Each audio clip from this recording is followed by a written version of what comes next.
Hindi lahat ng pag-ibig ay ligtas. May mga pag-ibig na sa simula ay parang langit, pero kalaunan ay nagiging kulungan.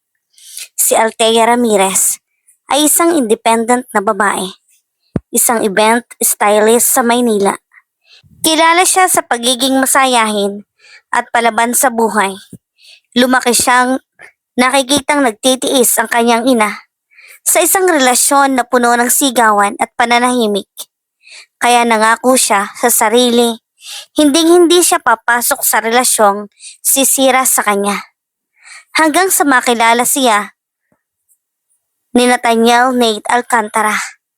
Unang pagkikita pa lang nila sa isang corporate event, tila may kakaibang hatak na agad. Si Nate ay gwapo, matalino at may natural na karisma.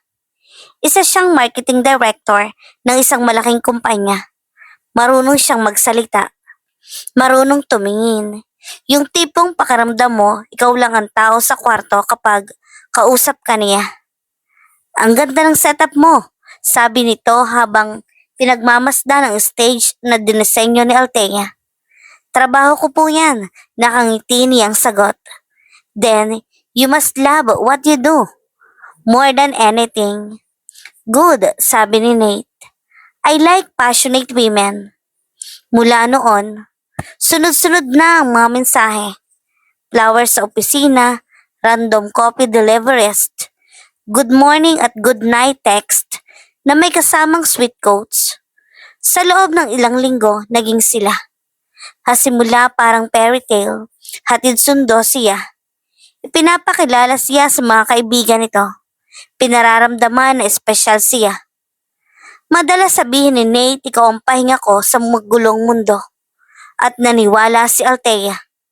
Pero unti-unting nagbago ang tono. Bakit ang ikli ng suot mo? Minsan tanong ni Nate habang palabas sila ng restaurant.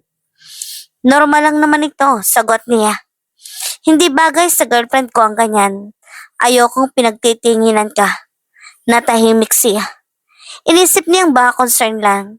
Sumunod ang mas maliliit na bagay.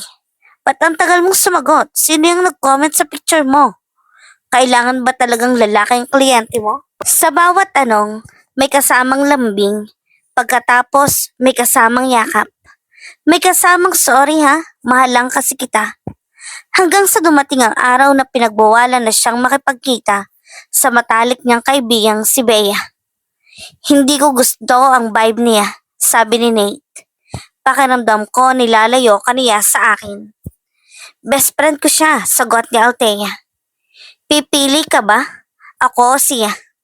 Doon unang kumirot ng malalim ang dibdib niya. Pinili niya si Nate.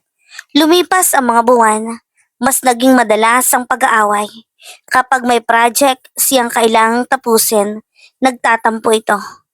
Mas importante pa yung trabaho mo kaysa sa akin? Hindi naman, paliwanag niya. Hindi mo lang kayang aminin. Minsan sa gitna ng pagtatalo, bigla nitong hinampas ang mesa. Hindi siya sinasaktan, pero sapat ang lakas para manginig siya. Hindi mo ba ako naiintindihan? Sigaw nito. Nanlumo siya. Kinabukasan may dalang bouquet si Nate. May kasamang alahas. I'm sorry, natatakot lang akong mawala ka.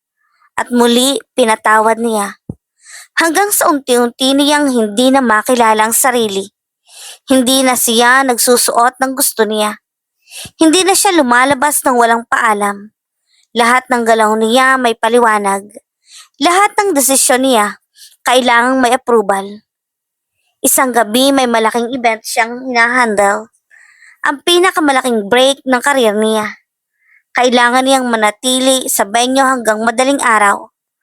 Halos 10 missed calls ang naabutan niya mula kay Nate. Paglabas niya, nadat na niya ito sa parking lot. Saan ka galing? Malamig nitong tanong. Nasa loob ako, event nga, sinungaling. Bago pa siya makapagsalita, hinawakan nito ang braso niya ng mahigpit. Sa akin ka lamang dapat. Napatingin siya sa kamay nitong nakakapit sa kanya. Doon niya naramdaman ang takot na matagal na niyang tinatago. Nate, nasasaktan ako. Binitiwan siya nito. Pero galit ang mga mata. Kasalanan mo to. O hindi ka ganyan. Ganyang paano? Nanginginig niyang sagot. Ambisyosa? May sariling mundo? May sariling pangarap? Tahimik ito. Sa unang pagkakataon, hindi siya umatras. Hindi pag-ibig ito. Nate, control ito. Lahat ginagawa ko dahil mahal kita. Hindi mo ako mahal, pagmamayari mo ako. Parang sampal ang mga salitang iyon. Hindi lang kay Nate kundi pati sa sarili niya. Umuwi siyang luhaan. Buong gabi siyang gising. Iniisip ang mga sandaling binabaliwala niya ang mga red flag. Ang mga pagkakataong pinili niyang manahimik para lang hindi siya iwan. Kinabukasan nagdesisyon siya. Nakipagkita siya kay Nate sa cafe kung saan sila unang nag-date. Anong problema at anong nito? Tila normal lang ang lahat. Ako? Sagot niya. Nawawala na ako.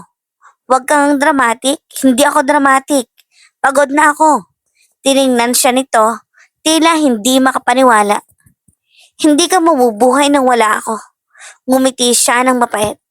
Mas mabuti nang mag-isa kaysa nakakulong. Tumayo siya. Hinawakan ni Nate ang kamay niya. Pero marahan niya itong inalis. Mahal kita, sabi nito. Halos pabulong. Minahal kita, sagot niya. Pero hindi ko na kayang mahalin ang isang taong unti-unting sumisira sa akin. At sa wakas ay naglakad siya palayo. Hindi naging madali ang mga sumunod na linggo. May mga gabing gusto niyang bumalik. May mga mensahe si Nate, mahabang apology. Pangakong magbabago, mga alaala ng masasayang sandali. Pero sa bawat pagkakataong mahina siya, inaalala niya ang parking lot, ang mahigpit na pagkakahawak sa braso niya. Ang pakiramdam na wala siyang boses. Unti-unting bumalik ang kulay ng mundo niya. Nakipagayos siya kay Bea. Mas pinagbuti ang trabaho. Natutong magsabi ng hindi nagigilty. Isang taon na ang lumipas. Muli siyang nakatayo sa isang malaking event ngayon.